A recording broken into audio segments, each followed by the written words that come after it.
Peace. Peace. This is Joshua Miller Law, Mr. PhD. You're just now entering the cipher called Real to Real 360. K-Wise. Peace, God. Bring that beat in, kid. Indeed. Peace. Yeah. What's going on, party people? Welcome to the Real 360 show. Let's get it in. We do the knowledge and wisdom so you can understand. Real 360 shows in full command. We changing the game for how it all was taught. From bondage to freedom to an independent thought. Yo, the show is here to bring about a change for real. To lighten everyone so we all know the deal. 360 degrees is a fact. We created the show to give our love back to our communities so we can know what's going on and give them the support from knowledge to born. So if you're ready to learn, then it's time to go. Sit back and relax and enjoy your show.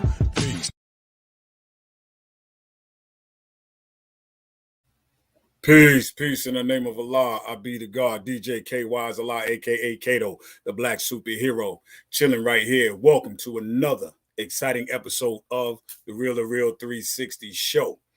Peace to Allah's 5%, the nation of gods and nerves, to all the human families of the planet Earth. I'm about to get right into it, so without further ado, please welcome my co-host, my brother in God, none other than Joshua Miller Live, aka Mr. PhD himself. Peace to the G. Peace, God. How you? Oh, man, love maintaining right now, God. It's been one long week. I know. But I just want to say peace to all our followers, listeners, and the individuals who subscribe and hit that like button on that YouTube. I want to also say peace to Allah's 5%, the nation of gods and earths.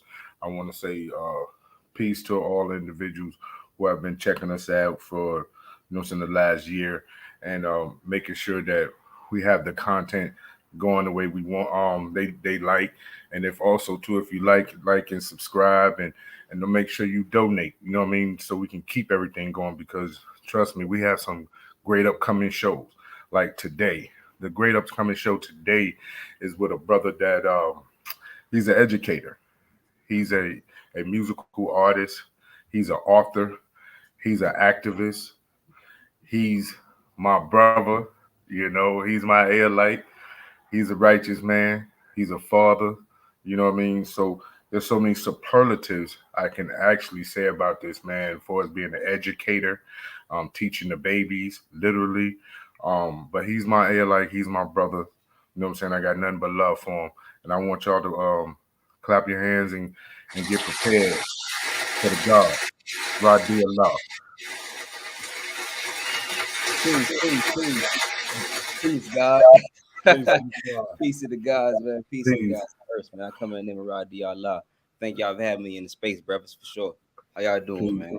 It's so good. A pleasure to have you, King. Likewise. I appreciate the introduction, Lord. My thing is, I don't, this is awkward for me, man. You know what I'm saying?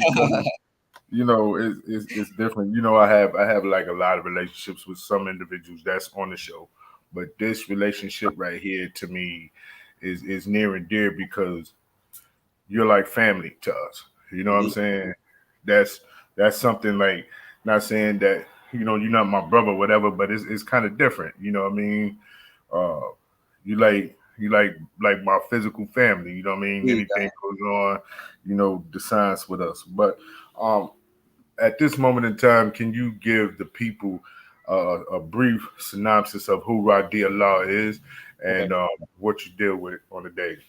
All right. Yeah, I'm Rahdi Allah. I go by the artist name Rahdi Bumaye. In the classroom, I'm Mr. Rahdi. I'm an educator. I'm a performing artist. I'm author. I wrote self-published 2 books, Sophia and Solomon, a short story and a collection of poems. I currently teach in an all-boys school in the nation's capital, Washington, D.C. Divine C is what we refer it as.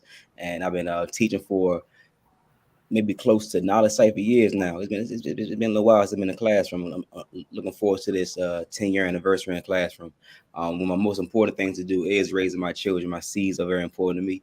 I have a boy and a girl, and Miles and Sophia, and they are incredible, man. Like every day is a new journey with them, a new experience with them. So I can say a lot about the things that I do. But one thing I really take pride in is being righteous and having that discipline and self-control to really move as the true living should move. That's peace. That's peace, Lord. One thing that I've known about you is the drive and your push to make things happen, to stand up for the community and our people. Can you tell the audience where did that come from? Yeah. So actually, when I was in college, around the time I got knowledge of self, God, oh man, right before I met you. So I was in college and I was studying English. Yeah, I was studying English. And crazy story, I was a president of the Bible club at the time. I was, and I had a lot of questions at the time. I was questioning everybody, questioning the pastors, and I was going and calling the phone and arguing with them and all this stuff, right? So they had this big meeting. All the pastors I was around in the area had me in the room. And they was like, "Yeah, you got to step down, good brother." So I stepped down and I started looking everywhere else for the answers. And I remember just getting more exposed to African American studies and being in high school. Of course, you black. I went to all black high school. Everybody's original, but it's kind of like being in college, and that experience was a whole different situation for me. So traveling down to actually being active and being physical in the community just came from just seeing what I was seeing and having a heart for that and wanting to do something about it and not waiting around for anybody else to do something for me. That's the main thing. That's the main start. And then from there, kind of sprung off and became kind of like a part of who I am. Just realizing that's already who I was. You know what I mean? So it was realization for me. Okay. You touched on getting knowledge and transitioning from being I don't know how to say it, but going from the Bible to the lessons. How did what I'm saying, that how did that transition from going from Christianity to the Nation of Gods and Earths, and how was your progression since then? Yeah, man, the cognitive dissonance was real in the beginning because I didn't have anybody I can really build with. I didn't have any air lights in the area because everybody was either religious or they didn't care. So I was around a lot of 85s, but I wasn't really worrying about it because I kind of understood the situation. I didn't understand what I was going through at the time. And then around the time I met you was when I got a lot of answers to the questions I had and had me look more at myself and find more answers I was looking for. So the progression just came from going through different ciphers with family members and different relatives and of the church that I grew up in, etc. Having different bills, even debates, and sometimes having to bomb somebody, every now and again just because they stepped the wrong way. But learning more how to practice that, having more of a element of grace to what I'm doing, element of some humility to what I'm doing, so that I'm not coming off a certain way, so that I can move in different spaces, being more swift and changeable in different spaces. I can be more excellent. So it just came with the journey, and now it's kind of like man, I wake up in the morning, feel good, man, when I get to, playing like I'll listen to you, man, get it right on your head real quick, write your day in advance, you know what I'm saying? Like it just feels good to have that going. And now people, when they see me, they already know what to expect. Like, peace, God. Like, even at work, they say, peace, God. They say, peace, God. And it came from people that called me Jaquez, not respecting Rahdi, and then saying, okay, this is Rahdi. I respect it. Peace, Rahdi. How are you? So a lot of different ciphers, but I stuck with it. I stuck with it. I stuck with it. Right. Yeah. I know that I saw the hunger when you was young in knowledge. I saw the hunger, and because no matter where I was at, you was gonna meet me to get these lessons. To build, and that was like a real important thing, that you wanted to walk that journey. You know what I'm saying? And even when you wanted to like slack up some or whatever the case may be, you know what I'm saying, you got it right back on track. You know what I'm saying? And it was interesting for me as your educator to walk you through, because I enjoyed it. I enjoyed, like, we always laugh about the bill we had in the mall that day. Going there, you know what I'm saying, being in DC and by Union Market, having different bills, or just having bills in general of life around you. But to understand Rahdi, you have to understand there's layers. How did you get into spoken word? Good question, God. I started writing poetry when I was in middle school, and by the time I was in high school, I decided to step on the stage and perform. And when I was around Knowledge Born, that's when I really, really took it seriously. I was in college, and I saw open mic opportunity. And it was another opportunity. I was at a summer camp working in Missouri, and it was random. They had the staff talent show before all the students came to the summer camp, and I performed and auditioned, and I performed like half of the poem, but they said it was good enough to get on, so I finished it real fast, and I ended up performing. Was the last one to perform, and it wasn't no prize, but it was kind of like I won that staff talent show. I said, you know what, I can do this a little more, and just being on stage my whole life, you know, from singing or preaching or whatever it may have been, it was kind of like all aligned. Then when so when I really stepped out there, that's when everything started to change. And I saw her just how much influence I had on the mic and how much magnetic I could really grow and build. So Now, people don't realize like you have very like music that you put out that you produce on the indie. Um, what made you go from spoken word to grabbing the mic to being an MC? if I could be honest with you, it was the youth. They ain't listen to nobody no poetry, man. They ain't want to see no poetry show. If we being honest, like they want to hear some rap. So it's like, all right, let me find a way to put this in there. So I found a way, and I'm still tweaking it, still progressing, but I found a way to try to put the medicine in with the candy. And it's been effective. Every school I've been in, if one student finds out I rap, it spreads like wildfire. And then all of a sudden I'm hearing from administration about you shouldn't be playing your songs in class. I'm like, I'm not. The students playing the songs in class. They just like it a lot. But the music aspect, it just came from just understanding the youth and really having a heart for them and saying, you know what, we can reverse polarities with this. We just find a way to meet them where they at and build them up. So that's my term idea right now, God. I ain't gonna lie. That's that thing that fuels my fire right now. Well, you know, that's been the major thing that I've been seeing in the last few years. I've watched how you poured yourself into a lot of social events, and I'm not saying social for as parties and things of that nature. Like you rented a U-Haul and filled it up with water and went to Flint. Yes, sir. You know what I'm saying? You marched in DC. You led a march in DC. Yes, sir. You gather people around and you protest and you get into all these things. Like, how much of that means to you personally that you involve yourself with a lot of the social issues that are going on in the Black community? If there was a way that I can make a livable salary off of doing that, I would do that full time. That's the main thing I want to do. I really want to be able to go out here and really have a impact, to leave some kind of imprint in the world, and also to build civilization. I feel as though, like, even dealing with today's degree, like that not being a savage in pursuit of happiness deals with self more so than anything. And I always tell people when they ask me questions about the lessons, about things going on and how it relates to what I do, like my worldview and perspective, always go back to that degree. At least in my head, I'm always thinking about you not being a savage in pursuit of happiness. Like, I know pursuing happiness savagely for me would not be doing that. That's like I'm trying to find happiness elsewhere, but I found happiness in being a civilized man and building civilization, you know, and teaching civilization, and that's the thing that really gets me going. So yeah, that's the key. Like when you're building and you're doing things from the heart, something that you love to do. You know what I'm saying? That's a great feeling. But when you went out to Flint and was giving out the waters and different things, because you did that on your own. I think yes, it was sir. you and a couple of other brothers went, because I remember being in dialogue with you, like, yo, you be safe on that road, this, that, and the third. But you went out there and you built with them. Yeah. How was it when you went out to Flint, Michigan?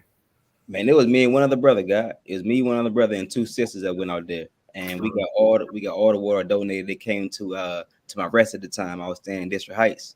And so they brought all the water to a certain location, and we took it back to the house and counted up, got the truck. Just that whole experience being out there with them people and seeing all that stuff, looking left and looking right, seeing boarded everything, dilapidated everything. Man, I thought being working in West Baltimore was wild. Being out there in Flint was crazy. It was eye-opening. The first time I seen poverty that real.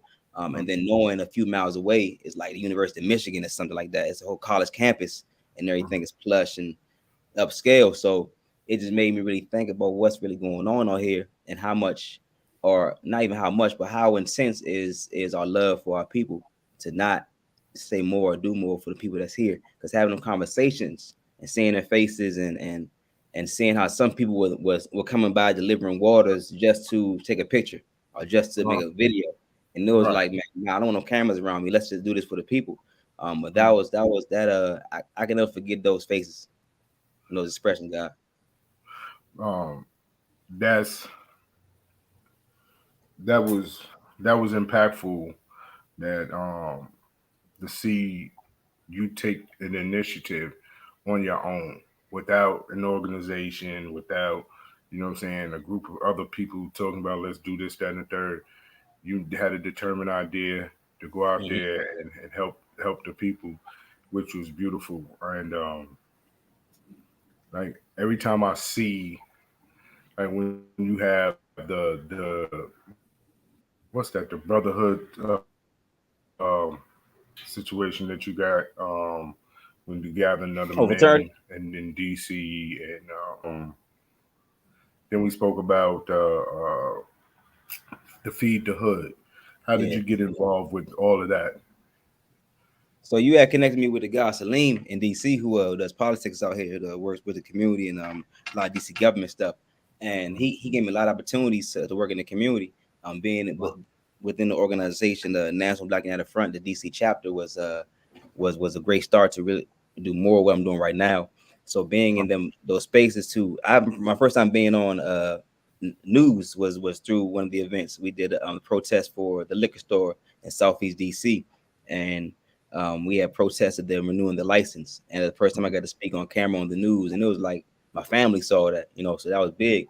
But outside of that, just seeing that when you are actually true to who you say you are and true to what you do, it shows, and people can like stand behind you with certain things, because oftentimes people won't stand up for what they believe by themselves. It takes somebody else to do it. So when you do step out there, and oftentimes it is us, the true and living, who steps out there and does certain things, people can gravitate towards that and see that as an opportunity to do that as well. And that's how numbers grow.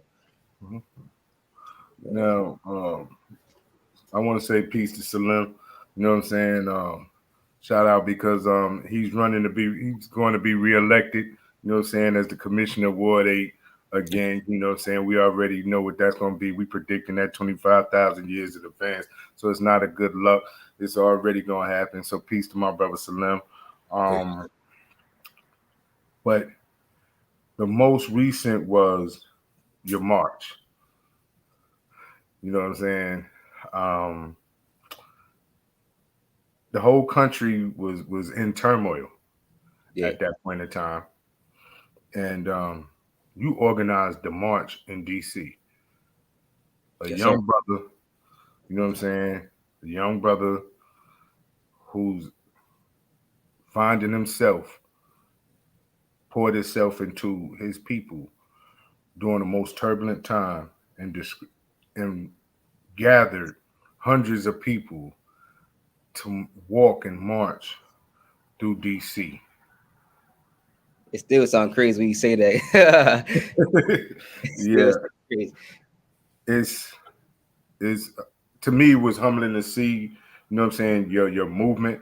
But can you describe the situation, the reason for the march, and you know what I mean, just speak to that. I seen so many people talking on social media and nothing going on outside. Nothing going on outside, but everybody has something to say on the computer, on the laptop, on the phone. And it made me frustrated. Like I was highly upset. And I said, I gotta do something. I've done little small events here and there. I gotta do something that's gonna say something more, because it just seemed as if it was just too much talking and not enough action. So I reached out to one of my friends about we actually had we were building, and I said, man, we gotta do something. I think I want to do a march or a protest. Yes, I want to do a march. I want to do a protest. We're gonna actually march from MLK or Malcolm X Park to MLK, and because he was telling me that street like a straight shot, and I didn't realize at the time. I said, that's perfect. We can go to MLK Park to Malcolm X Memorial. And from that point on, I said, all right, can you build a flyer? He said, yeah, you can do that. And I just started telling people, I said, hey, I'm trying to do a march from the park to Memorial on this day. Can you be here? Can you make it? And people already knew what type of time it was, so they were already excited for it. So they said, yes, for sure. I'm glad you're doing this. I'll be there for you. And when we first got there, I was the first one there, probably like an hour early, just scoping the scene, make sure everything was good. And a few people came with some waters, and next thing you know, the number just grew and grew and grew. And people I didn't even know was just walking up to me saying, "Hey, we ready to march with you. I'm so and so." And I seen Lord Jamel was there. Lord Jamel was there with his camera, you know. So and then Dumas was there as well. And it became a thing. And I seen a lot of people that I haven't seen in a while that just heard from other people. And then someone said they heard about it. Jobs, somebody heard about it. If it's somebody else on the train just talking about it, they said we'll meet y'all there, and it kind of grew on its own. Once we started marching, God, and mind you, I didn't have no permit, I didn't have no police escort, nothing. I'm in the middle of the street with a microphone, with a megaphone. I'm in the street saying, you know, let's go. I'm trying to hype the people up. We're gonna do this. Let's get it going. I'm in the middle of the street, God. Cars looking at me like I'm crazy. I'm like, I don't care. Next thing you know, everybody gets in the street, and we have a whole lane to ourselves going down the street, going down the road. So that was the best part. Next thing you know, it was a church on the corner. They saw us walking, and they said, "Hey, do you guys need supplies? Anybody need supplies? They can pull over. It's like a rest stop. Get some snacks, get some water. Keep on moving." I said, "Cool." It's just myself and Rahdi. That's what we doing. Y'all did it yourself? Yes, sir. By ourselves. Man, much respect. And kept on moving. Once we got down to the monument, it was as if, how can I explain it?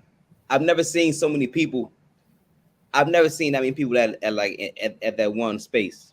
And now I'm looking like, okay, I gotta say something to all the people now. I'm like, oh man. So next thing you know, I say, you know what, man, I do this, man. Come on, you do this, man. You do this.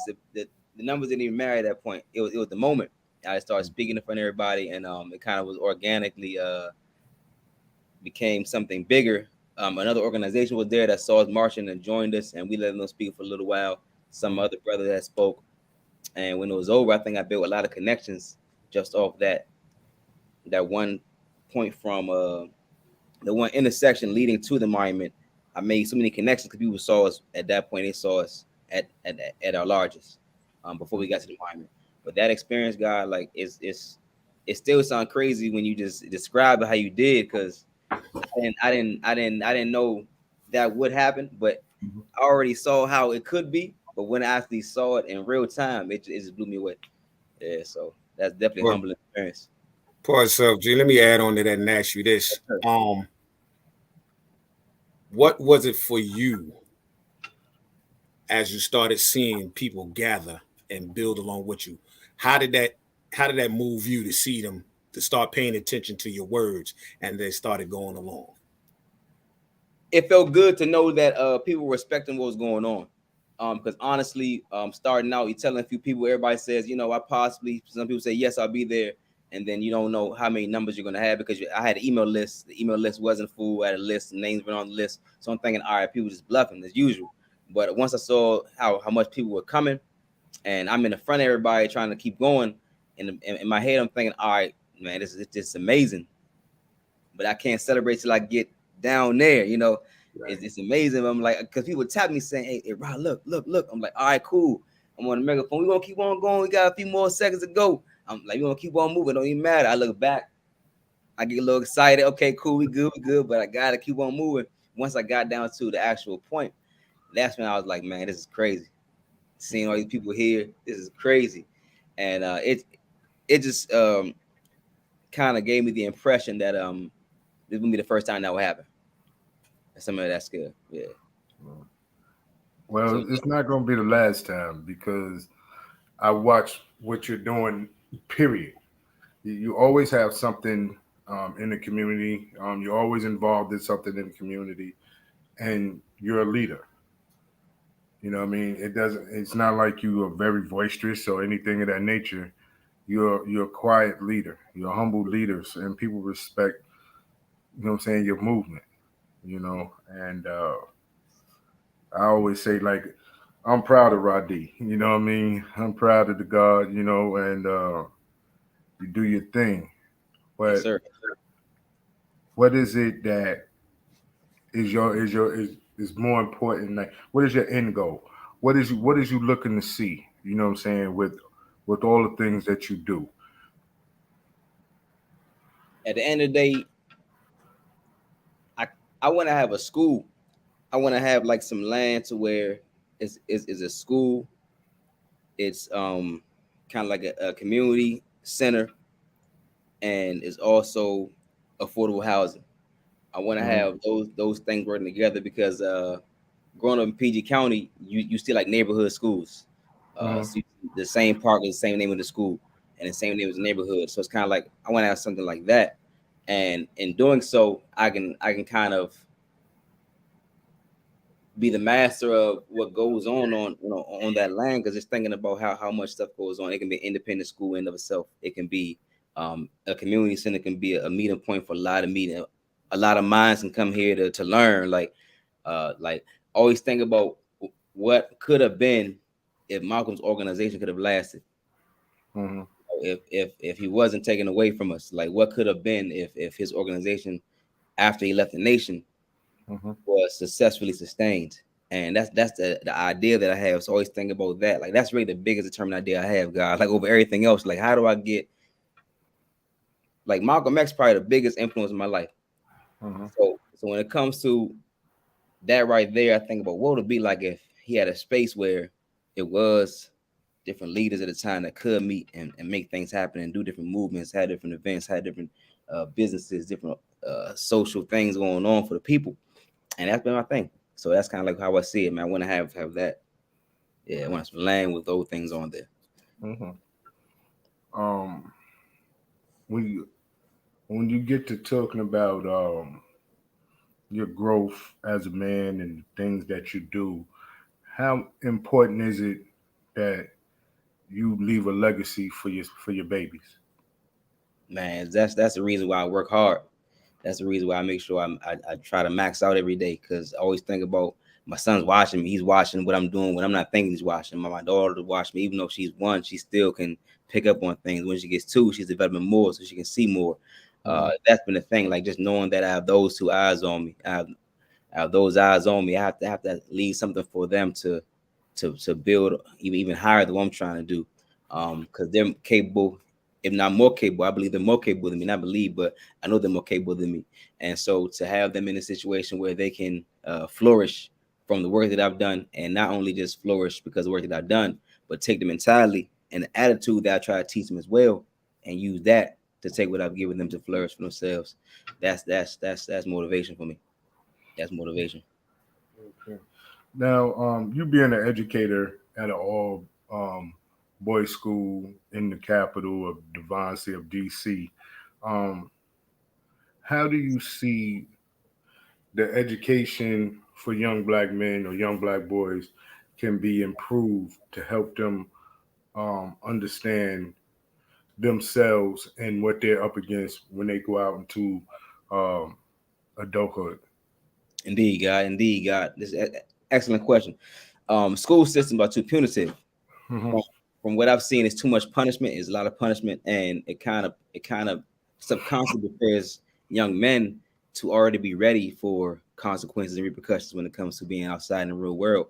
And you find people that oftentimes hide and cover and go to different resources and means to make money and do what they gotta do, because they already been taught that if I do this, I'll get caught. Well, I still want to get this, I'll do it this way still. And that's how the cycle repeats itself as well. But schools are too punitive in that sense. And I also strongly see the discrepancy between how to educate a black boy and just a black student in general. Being an all black school, there's certain things, all black boys school, there's certain things you must do to teach a young black male. Certain things you must say, how you should say it, a certain method, a certain response, a certain cadence, a certain just appearance, a certain approach you should have to young black male, so they can actually get it. Oftentimes we don't reach them in that sense when it comes to education in a formal sense for young black men, because they're kind of just put in the group, or they're just put in the group as being black. And then I think that there aren't enough strong black men to teach young black men. When you have an image in front of you, that image has a certain level of influence. Depending on what image you are influenced by the most, that's going to be the direction you go towards. And when you're under that mental power, it's hard to break that when you come into a classroom and you're not as influential enough. So those are 3 things that I see, God, that I'm trying to work on while I'm in the school system. Now, do you think that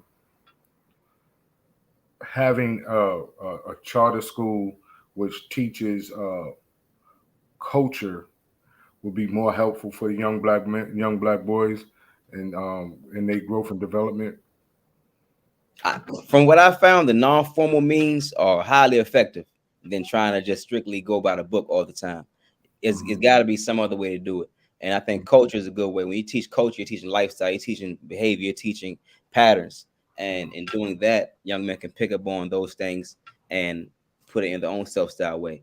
So when you just go straight ideology, straight with the book says, what the book says, yeah, that's good. You have a bunch of scholars if they can grasp that. But if not, you got to reach them another way because it's already culture they're bringing into the situation already.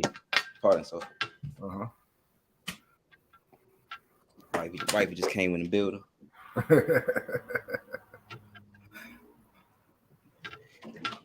Peace, Queen. Hi.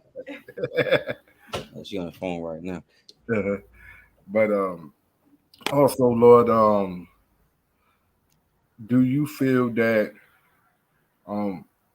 young black men growing up in impoverished situations are being pushed through as far as education, and they have needs that has to be addressed and that haven't been addressed? Man, that's the heartbreaking truth that come right here, guys. So from my experience being in the school system, I've had a graduating class. I've taught at an all boys high school as well prior to being the all boys middle school that I'm at now. So in my time being at all boys high school, I've taught a graduating class where the highest GPA was a 1.8, and this is a graduating class. And keeping in touch with some of the guys, you know, is not hard to see why they have certain struggles. And I've tried to advocate strongly for these young men to have some kind of resource outside of them graduating. They have programs to come back to the community college in the area and take classes and courses, but it just seems as though I think students are getting pushed through because that will be the end result. You know, young men who have gotten through school have the paperwork, but don't really have the skill with it or the actual hands-on experience to make anything happen with that paperwork. Similar to being in college, like it's like being in college. I've seen a lot of people had to have a degree and do nothing with that degree. It's almost as if you just went to class just to pass, just to say you got a degree. And that's what I want high school to become. It's just I got my diploma. You know, it can't be that. But when students are, because it's not that all students are bad. Some kids are good kids. And it's like I can't get this guy F, you know, like you come to that crossroads as a teacher. You think about, do I want to put a 40% or give him a 68 maybe? So it's like you got to really deal with what's I'm looking for, ethics as well. It's an ethical decision you got to make every day in the classroom when it comes to students. But students are getting pushed through, and we always see it later on down the line. Peace. Add to that, G. Indeed, do you find it more approachable to the younger seeds as opposed to with the middle school as opposed to the high school teenagers as far as the brothers? I would say it depends on the person. Okay. I do well with high school age students. I do well with that age group. I'm having a hard time right now in middle school age kids. Having a hard time. It's definitely a cipher right now. I'm going to get through it and figure it out, but right now it's kind of tough.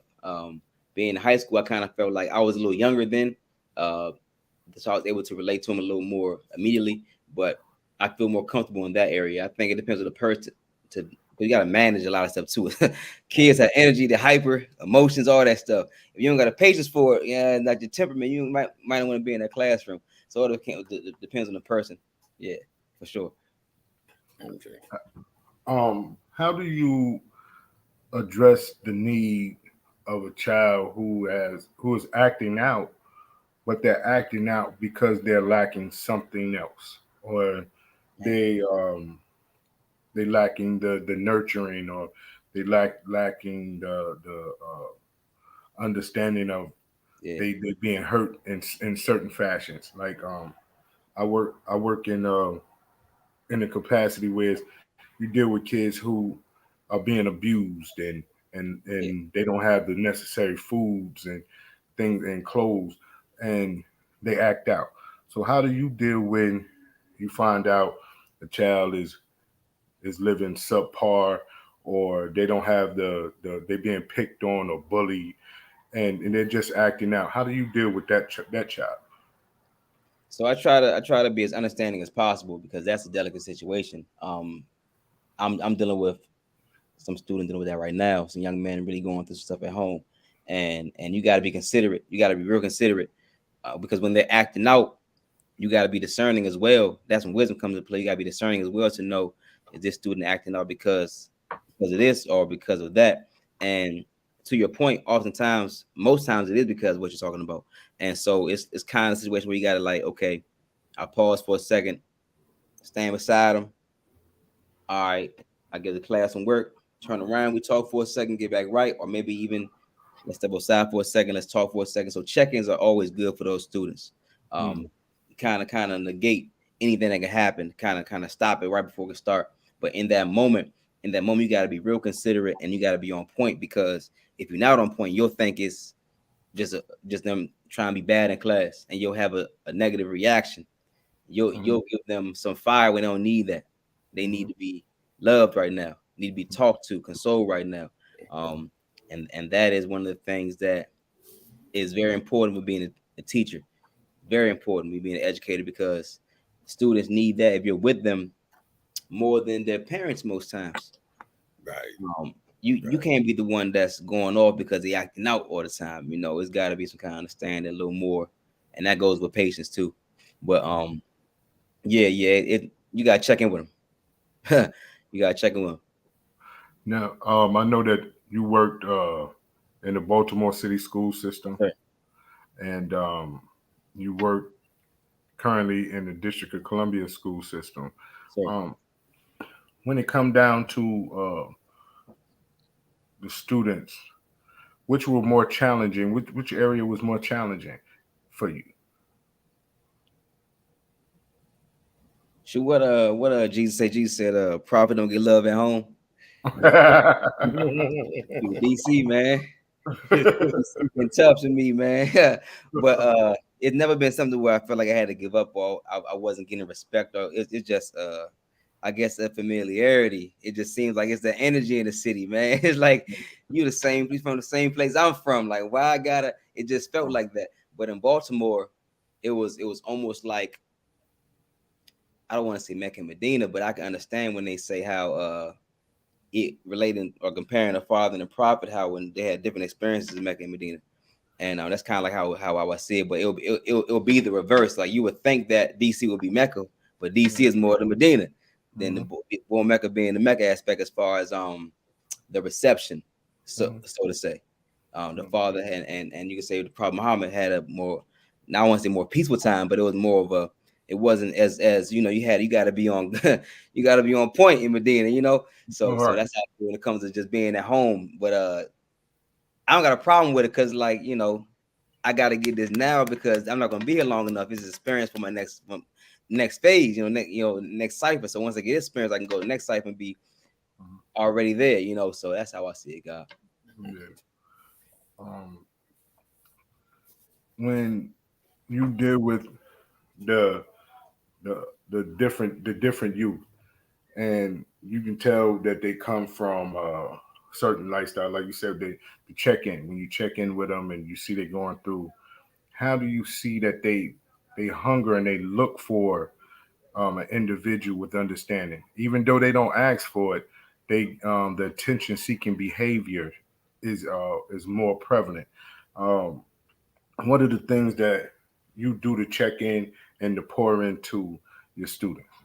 So we do things in my class. Every class we do affirmations, and I say things. I say, repeat after me. I say, I'm the master of my destiny. I'm the future of my family.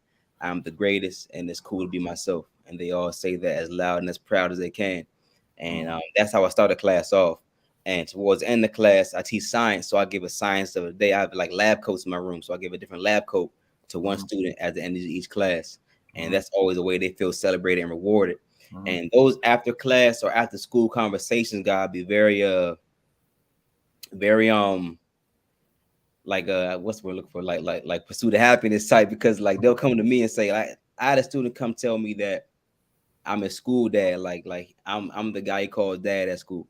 Like everybody knows that he's always all his friends know that I'm a school dad and stuff like that. So I get those kind of conversations, and then other things that I do just to make sure the students are good is I have them do like more self-reflection. I have them do like little turning talks where they talk about just what's going on in your mind today. What's your determined idea? I asked one day, I said, what's your determined idea for this week? What do you want to accomplish when the week is over? For spring break, what do you want to do for the whole week? Let's talk about it, like 2 or 3 things. And when they start thinking about that, they're thinking more than just I'm here to learn about energy and matter. I'm learning about myself. And that's also what I do, God. Being that I'm teaching science, you already know, you already know, man. I got the 12 jewels posted up. I put today's math on the board. Like I'm telling you, God, like I do stuff like that, and we go over that, and they see a different perspective. So yes, sir. Yeah. I love this. I see the energy in him. I see the love for him. He's got like that. Yes, You know sir. what I mean? As magnanimous, God, and it's a blessing for you and for the children and the babies to understand and see that and grow with you and grow to you for that knowledge, man. So just keep doing what you're doing. Thank you. And nobody stop you. Let your light continue to shine, God. Yes, sir. It's definitely a reflector. You know what I'm saying? Yes, sir. Man. Peace to the God, man. The Yeah, God got me right, man. Yo, my thing is this here, and they had nothing, and I ain't had to bully him to get it. Oh, hey, man, crazy guy. I tell you the truth. Every student I had outside of probably one has ran away because I gave him that I gave him that heat, God. Like it's like except one has ran away, and it's like, man, wow. But nah. I'm glad. Like one thing you said earlier too, really stuck out. Those times when I was slacking, you kind of saw me, and I knew. I said, man, the guy know I'm slacking, man. I know he's not slacking. I'm over here bullshitting, but he ain't saying nothing. I'm sorry, pardon some of my language, but he's not saying nothing about it. But I knew you knew. But the fact that like when I had the next build with you, I'll be even more strong, energetic, and they'd be like, okay. I kind of felt like you was getting the impression like, oh, nah, you good, everything good. But then once it got like to the point where I decided myself, like, I'm not worrying about outside influences, outside perspective and opinions. I'm doing this because I made a decision myself to do this. And then all that kind of changed for me, and it just became a new experience when it came to just having knowledge of self. Yeah. Let me ask this guy real quick. And Yes, sir. I'm waiting to see the light from your answer. Okay. How strong is your knowledge and wisdom in this with your wife by your side doing what you're doing? How much of a mega push is she influenced within you? I ain't gonna lie. So that's the reason why I'm going so hard in my house with these lessons. So we have our bills, and it's definitely no pressure on her to do any kind of thing unnecessarily unless she feels that she is going to benefit from herself. And so it's been a thing where we learn from each other, and also having the fact that she's able to ask me any question at any time, and I'm ready to answer the question now. And we're learning how to communicate when it comes to that, because sometimes you have your conflict when it's like, well, I see it like this. Well, I see it like this. Well, I see it like this.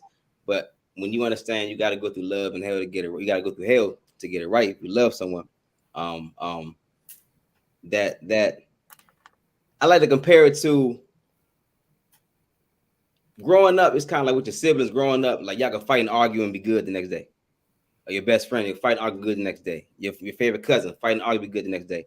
That's almost like how it feels, because like you not even the argument part, but even the argument part is almost like it's no anger, no malice behind it. It's just that's how I see it, And then once you get past that part, you finally reach that balance, that the equality, and that's when you understand that all this conversations, telling you what I'm doing, standing on what I'm standing for, and you seeing it, and you understand that this is good for yourself. That's beautiful. And that's why I smile, man, because I get respect in my household, God. Like, that's a beautiful thing, God. I see it. That's now there it is. There it is. Yeah, man, because from friction borns life, and you know what I'm saying? And anytime, you know what I'm saying, knowledge and wisdom is always going to, you know what I'm saying, bring about some friction to bring forth an understanding. The biggest question is the man Rahdi. At the end of the day, how does it feel to be an influencer of the young and not even really try? Just your presence and the individual you are to be able to captivate these young minds and help shape and mold them into manhood. How humbling is that for you? Man, that's very humbling. I compare it to being to an athlete. We think about athletes when they finally make it to a certain point and they can come back, and everybody's like, "Oh man, I want to be like you." That's how it feels sometimes when students say those things, and it's humbling because I'm like, man, shoot, okay, I know I got bills I got to pay for. I'm thinking about daycare. I'm thinking about all these expenses and blah blah. But it's humbling because you get to realize that they don't care about that. They just see you for what you standing on. They see you for your square. They see how strong you're standing on your square, and they see that I mean what I say. Like I really take pride at keeping my word with my students. And it shows with them. Yeah. Hey, and when you see like one of your past students or you bump into one of your past students, you know what I'm saying, and they recognize you, you know what I'm saying, how did that feel? They always holler at me on Instagram all the time. It's always contact me. My old students are they all like 19, 20, 21. They all graduated high school, in college, or soon be out of college. So they contact me through Instagram and social media. But to see some students in person that who I haven't seen for a while, it's almost like it feels like a movie sometimes. I had a student I haven't seen in a couple of years, and I just randomly seen him. I said, "Wait, is that?" And he said, "Mr. Jefferson." I said, "What's up, man?" He said, "What?" Gave me a hug and everything. And it was like, "Oh, I haven't seen you in a while." So we caught up for a little bit. And those are the moments I live for when it comes to students, man. Seeing them after and then coming back, and that admiration is still there. That respect is still there. Mm-hmm. Yeah. The push to make change. Mm-hmm. What is your next event? What is your next move? I'm so Juneteenth. Me and a good sister of mine, we're trying to do a brunch, but also have like a sit down for fathers. So because the Father's Day and Juneteenth is the same day, so we're gonna do a Juneteenth brunch, but I also want to do like a father sit down, either that Saturday, maybe that Saturday, that the same weekend. And I want to have fathers come through, have older fathers, younger fathers, just talk about different ideas, not just ideas of how to raise our children better in this generation time, but just comparing experiences, sharing experiences. I'm working on a nonprofit right now. Me and a friend of mine called Frontline Fathers Breaking Cycles, and we're developing this program. But that's kind of like the engine that's running this thing. Just having fathers who are on the front line, remain on the front line, and stand strong every day for their kids, and find new ways to help the youth, our sons and our daughters. So I want those two things I want to do. That'll be in June. So May, I'm really gonna lock in at work and try to do some things at work. And I might even have like another Rhythm and Justice where I have performers like music showcase again in May. But June I will have another main event for the people. Mm-hmm. Okay. So the Juneteenth is a Juneteenth / father sit down brunch. Yes, sir. When you got with Salim and started doing the feed the hoods and the give backs in the community, how did that align with your passion and the things you wanted to do? Man, that was everything. And even now it still is, because it's still providing experience, opportunities for me to be out in front of people and speak and build. It's like being out there in front of them. They can't hide from you. Nobody can hide from you right in front of their face. And when you can meet somebody outside in the open, you get to read a person who they are, you get to see who they are, and you can just exchange ideas and exchange experiences. and that's been the biggest thing, man. That's been an incredible thing for me, to be able to be out here and just advocating. You know what I mean? Because like it's a lot going on that people aren't speaking on, or they don't have the creativity to approach it a certain way, and that's what I like to do. Yeah, so that was important for me, being that I was doing that, because it was almost like I was trying to find myself, trying to find a way to do it, and then you had talking about who he was. I said, well, it makes sense. Let's lock in. So yeah, because I like I said, I noticed that you're moving to that activism role heavy. You know what I mean? Like, and it seems like it fits you. yes, sir. More so than anything else. Do you feel like that is, you know what I'm saying, who Rahdi is? Yeah, very much so. Very much so. Because I don't want to be in the classroom for my whole life. I definitely want to rap my whole life. I want to put stuff together for the people, and fight for the people. Like I want to be like Fred Hampton. I want to be like Malcolm. I want to do that, but you can't get paid doing that, So I got a family I got to take care of too. So I got to find a way to navigate. So if I got to juggle it out, I got to balance it out right now. But honestly, that's what I want to do. Yes, sir. Okay. Let's speak about Rahdi Boomaye. Let's speak about Rahdi Boomaye. Yeah, man, that's it. Ali Boomaye. Yeah, and I was going to ask, is that where it come from? Yes, sir. You yes, know sir. And can you give us a list of your EPs that you've been on, that you worked on, and what was your favorite? Okay, so I've had a few. I have 2 projects. Well, before I did that, my stage name when I was doing poetry was my rap name at first, so it was J Rahdi, and I have like maybe 8 projects under that name. That's on iTunes under J Rahdi. But Rahdi Boomaye, I have 2 projects, working on a third right now, and my favorite one out of those 2 would have to be the first one, because that's when I decided to go by Rahdi Boomaye, and I was like, you know what? Boomaye means kill them all, and what I'm trying to do is I'm trying to kill off a lot of things. And I said, man, I got to come up with a bang. And so all the beats, all the instrumentals, and the things that I'm saying on there is kind of like powerful. I'm trying to bomb you the whole album. It's trying to bomb me, destroy all the stuff. It's clear the path real quick. It's clear the path, and that's probably my favorite one, because I had to come with a lot of energy, and I had definitely really got the idea that I've been doing, like, it's because leading up to that point, I did a bunch of freestyles. Like I did a freestyle every day, just every day, and it was getting better and better and better. And I said, I'm killing these beats. Let me just put a project together, and had that same energy. And that's been my favorite one so far. The one I'm working on now is that's going to be my new favorite. But yeah, that first one, it's called Brick and Mortar. Brick and Mortar. That's my favorite one so far. To speak about one thing we have in common is poetry. Can you speak about writing a poetry book and being self-published and things like that, and just being an author in general? I ain't gonna lie, that's the hardest part of what I do, being a writer, because being on the mic, you can say what you got to say. Being in the classroom, you can give a lesson. But when you got to sit and write, it's almost as if you're more critical of yourself, because you're looking at what you're saying, and you want to make sure it reads well. You want to make sure it's going to hit. But I love the fact that I was able to get those 2 things out at the time that I did, because of what I was dealing with at the time and what I was learning at the time. And those were 2 critical points in my life when I had knowledge of self, God, from having knowledge of self. 2014 and 2016 were 2 critical points.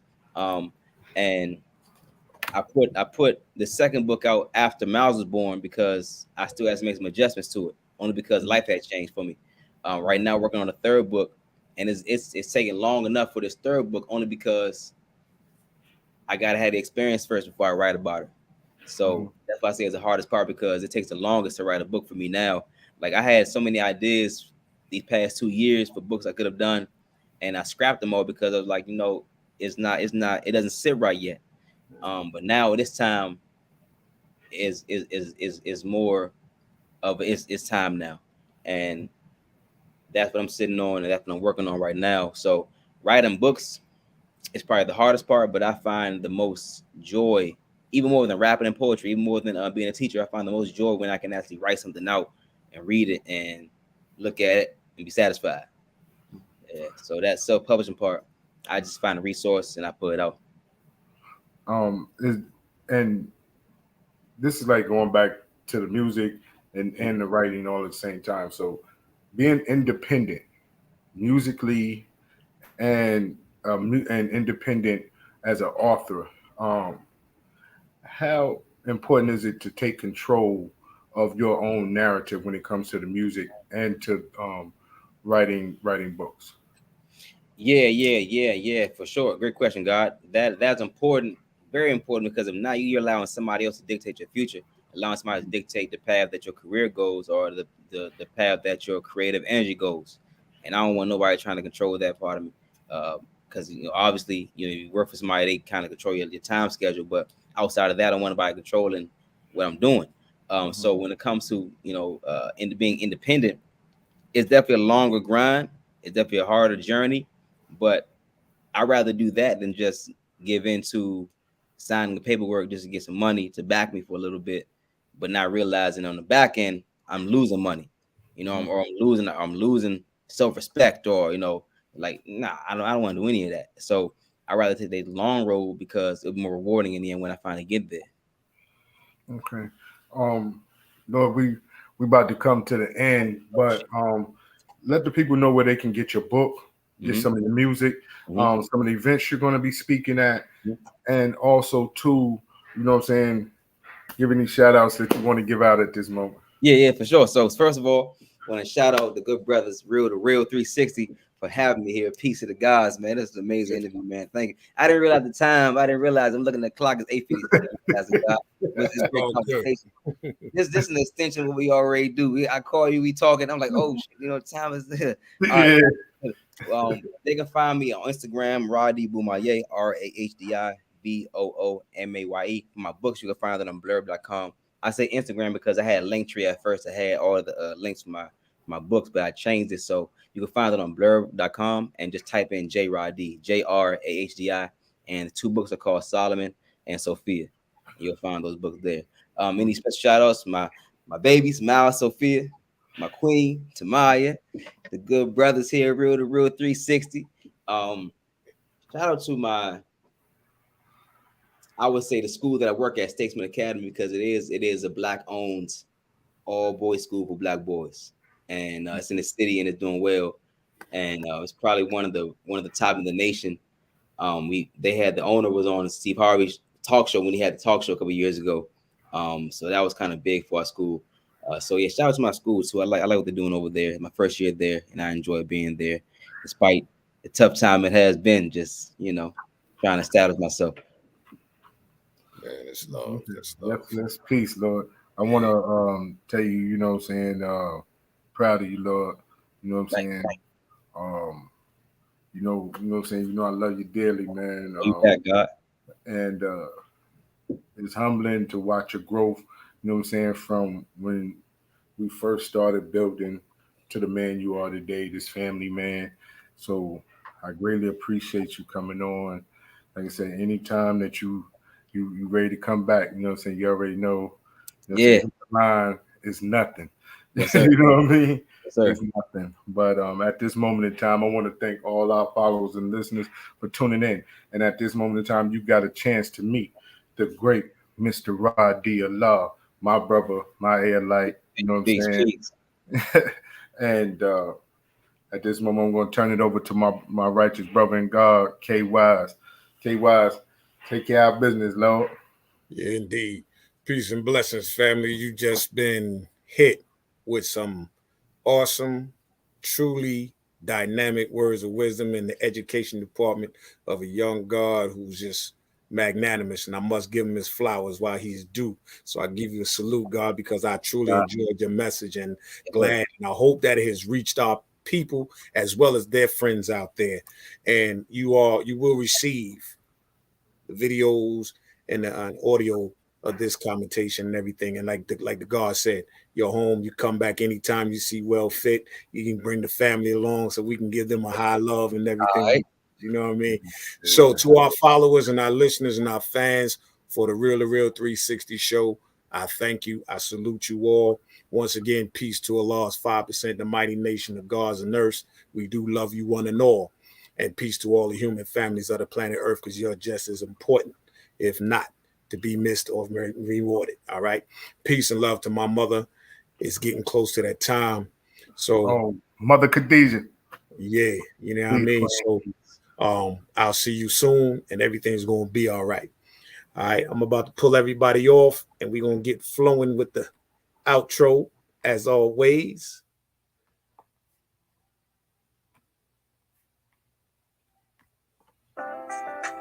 Yo, ladies and gentlemen, we starting to come to the end of the show. Right now, I want to take the time out and thank our guests for coming on. Also, too, we want to make sure that y'all listening and subscribing and tell a friend and keep sharing because we're going to keep bringing y'all the real content. You know what I mean? So, DJ KY, brother, take us up out of here, son. Peace. I want to give a big shout out to the nation of God's nurse, to all the human families on the planet Earth. I say peace. But to our subscribers, those who continue to watch and listen to the show each and every time we come on, I give a big shout out of love, peace, and happiness. To be the man, woman, and child of the you and I first. It's time for us to disperse. We bring the best, not the worst. We thank you once again for tuning in to the real 360. Bring a friend to hit that like and subscribe so we continue to grow to bring more knowledge and wisdom to you upon our show. You make it possible for us to do what we do. Now it's time I end it just